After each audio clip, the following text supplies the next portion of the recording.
What's up? Good afternoon, East Carolina Mechanical family. Hope you guys are doing awesome. Hope your week's off to a great start.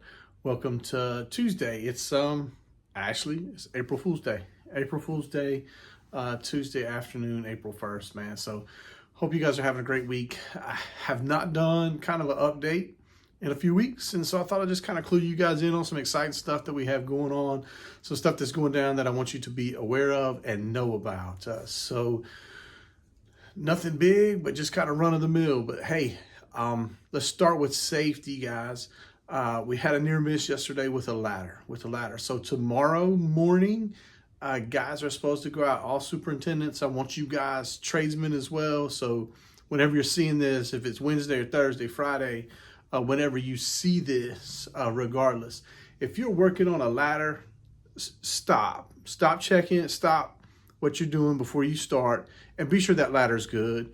Like, we're supposed to do daily ladder inspections. Some of you guys are pencil whipping those things. You're not paying attention to your ladders.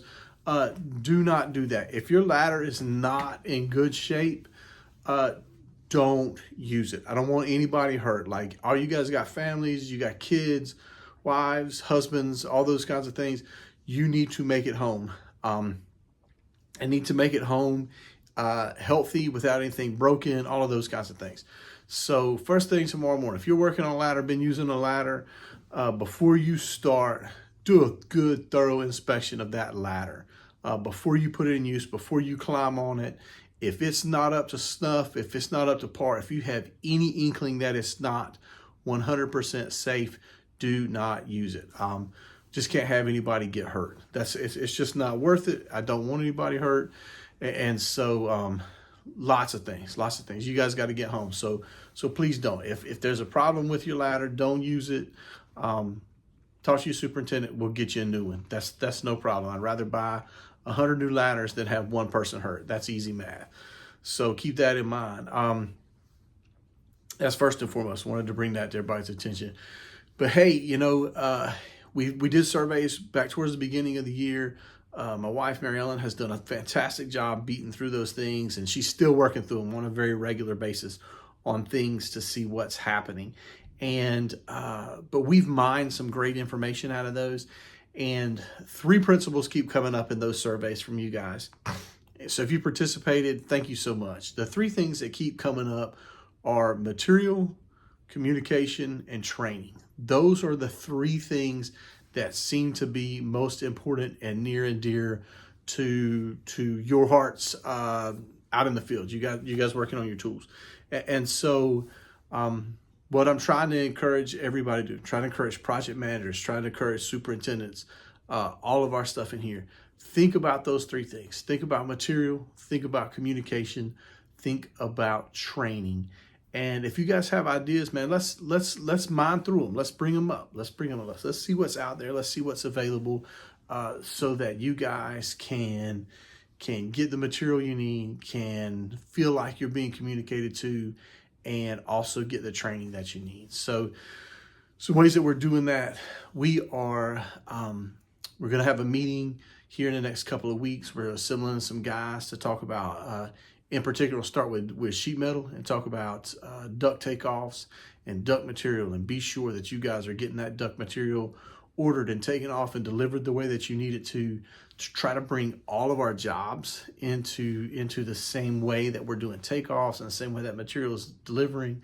We'll repeat that process with pipe, valves, and fittings, either on the plumbing side of the house or the mechanical side of the house, because more and more often we're hearing you guys are frustrated because you don't have stuff, nuts, bolts, washers, material.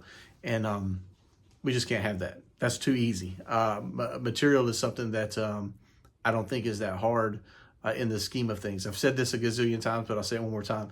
As an organization, I don't think we always do easy well. We can take a 9 million pound air handler and lift it 40 feet in the air and shove it through a window. Because we'll plan it and think it out. But then some of our easy stuff, like being sure we have nuts, bolts, washers on the job, we're lacking in. So superintendents, lead guys, really think about your material. If there's something that we can do that's low-hanging fruit to help you ensure that you have material for you and your crews to run, man, float that up the chain. Let me know, let Billy know, let Chris, Ben, your project managers, all of these guys know so that we can support you. Communication, as you can see, man, we made a really concerted effort for communication this year. We're doing a ton of texting. We're doing these videos. Mariella, my wife, has been calling lots of folks trying to get feedback on their surveys. And so I really hope we've raised the bar communication-wise, and more face-to-face meetings of that too. I really hope we've raised the bar communication-wise. But if we haven't, if there's something that you want to know or need to know that we're not saying, please speak up. Please speak up. Let me know. Let Brandy know she's in here. Let Billy know. Let your project managers know. Because, man, we want to hear from you. We want you to feel connected and like you matter, because you do. Then finally, training. Training's this big monster we've been talking about for a long time. We are, Mary Ellen, actually, with several of you guys out in the field, is working on a training plan and a development plan that nothing much to talk about. It's in the very early stages. It's really early on, but it's coming. It's coming. So I hope that's something that exciting. So those three things, man, those things, communication, material, training, really near and dear to our hearts from your surveys. We're working on those things, but if we can do better, speak up, speak up. You guys have stake in this just like I do. I do not want this ever to be the Brandon Marshmer Show. You guys have a big piece of this as well. So working on those things for you. Let's see what else. Oh man, today we started second quarter. So I got this thing in my hand right here. It says leadership, big torch. If you haven't been by the office lately, which most of you guys don't, we got a life-size biggie. Maybe I'll bring him and put him on the video sometime. I got this great big biggie. This thing goes in his hand. Torch rig, map gas kind of deal. And this one says leadership. And so our core principle for second quarter from now through the month of June is leadership. And so we're going to kind of follow some of the same things that we did first quarter. You're going to get new shirts. So we're going to have leadership across the front with a scripture verse. Then we're going to put together an outline of personality traits that we feel like exhibit leadership, and then ask you guys to look at the guys you're working with, the guys you're working next to, and talk about who most looks like we want them to look when it comes to leadership. What employee best exhibits that? If you recall, first quarter last week we gave out Tom Wad-Vogel. He won the employee of the quarter for people. He's out at the mess hall with Tim Perrin. If you haven't seen that video of us giving it to him, go check it out. It's actually pretty cool, really neat. A lot of fun to do that. So what comes with that, guys, just so you know, he gets a nice plaque with his name on it. Talks about which core principle he was most modeling for us. And then he gets a cash prize too, a pretty nice cash prize. And so same thing for leadership in the second quarter. Hopefully we'll have some more names submitted and some guys really stick out. So those are the things I want you to think about. On your jobs, who's a leader? Who's a guy that you guys look to? Not superintendent so much, but guys who you look to as leaders that you're like, that's the guy that I want to follow because he's got my back. We're together in this. All of those kinds of things. So be thinking about that. That'll be an opportunity to bring somebody before leadership team so we can select them and get another employee of the quarter out there. So pretty excited about that. Let's see. Next, cookout. If you guys have been around for more than a minute, you know that we do a cookout in the summer. June 7th is when we are looking to do our cookout this year out at the park.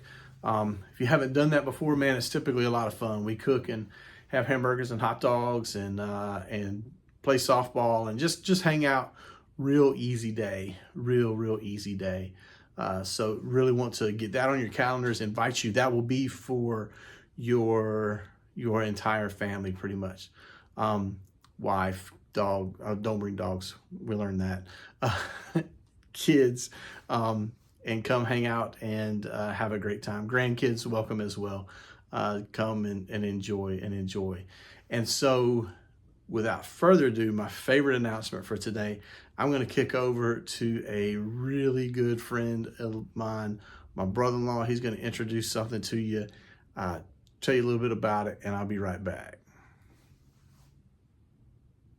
Hey everyone, my name is Chris White, owner and operator of Gate City Screen Printing and Apparel, brother-in-law to Brandon Marshburn and younger brother to Mary Ellen Marshburn. I'm excited to offer you the opportunity to grab some great East Carolina merchandise from our upcoming pop-up store. I also serve as an associate pastor here at a local church in my hometown, so I pray that this great East Carolina merch will be a blessing to each of you. God bless. All right. Did you get it? So what we're going to do is we're going to have our first, what we call a pop-up store online. Hopefully I can make this thing work and put the link in the description of the video. I'm still learning this YouTube stuff, so that's why I say hope, but I think I can do it. Put the link to the store in the description. And so it's not live. It'll be live in about a week or so. That you guys can go to that store and purchase some East Carolina Mechanical work gear for you to have. So I'll go ahead and tell you, it's kind of small. This is Chris's first efforts into the pop-up store. It's our first efforts into this pop-up store, but more and more things, you guys are like, hey, I'd like a shirt, or I'd like this, or I'd like that. And so I reached out to Chris and said, hey man, how can we make this happen that these guys can get some East Carolina Mechanical gear, and what would it look like? And so this is our first go around. So it's really small. We hope to grow it in the future, but hope it's a really great opportunity for Chris. Chris is one of my very favorite people in the world. He is a great brother-in-law, a wonderful brother to my wife, and a great uncle to my kids. And so on that site, there's a hat, there's some reflective gear that you guys can wear without a vest on site with the East Carolina Mechanical logo on the back, and then just a t-shirt, a little t-shirt. So not a whole lot. We hope to offer more, but we'll do it again. Hopefully this is successful. You guys like what we've got. And we'll do it again towards the end of the summer and into the fall, and we'll put some cold weather gear up there. So this year it's just simple stuff, short sleeve stuff mostly. But we've got a lot of questions and a lot of requests for East Carolina Mechanical logos on reflective safety shirts. And so that's what we've got. That was our number one priority.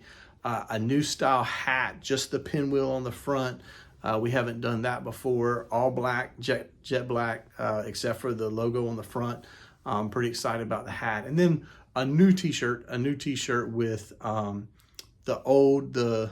the standard East Carolina Mechanical logo, what I call the pinwheel, and then Big E on the front. The first time we'd put Big E and our what you call corporate logo on the same shirt. So go check that out. How that works is you'll pay on the website for your gear, whatever you want, order as much as you want. Chris puts it all together in Greensboro, and it ships here to East Carolina Mechanical, to our home office. We will package that up and get out to you on your job site. And so you'll have that. Should take, I would say probably take 4 to 6 weeks. Turnaround is typically what Chris is doing and getting this done. So that's really cool to me. I hope it's something you guys like. Should be a lot of fun. Something really cool that's new, different. So again, thank you guys for all that you do. I really appreciate you, man. This is a great place to work, and it's not because of me. It's a much better place to work because of you. I encourage you guys, keep working hard, keep dreaming for what East Carolina Mechanical can be. I don't want this ever to be about me. I want it to be about us. I want us to be better together. And then if you recall, like one of the first times I did this video, it's like you plus me equals us. And so that's really what all this is about, man. So company's doing great. Got a lot to look forward to in the very near future. Be safe, be happy, be healthy, be blessed. Love Jesus. Thanks, guys.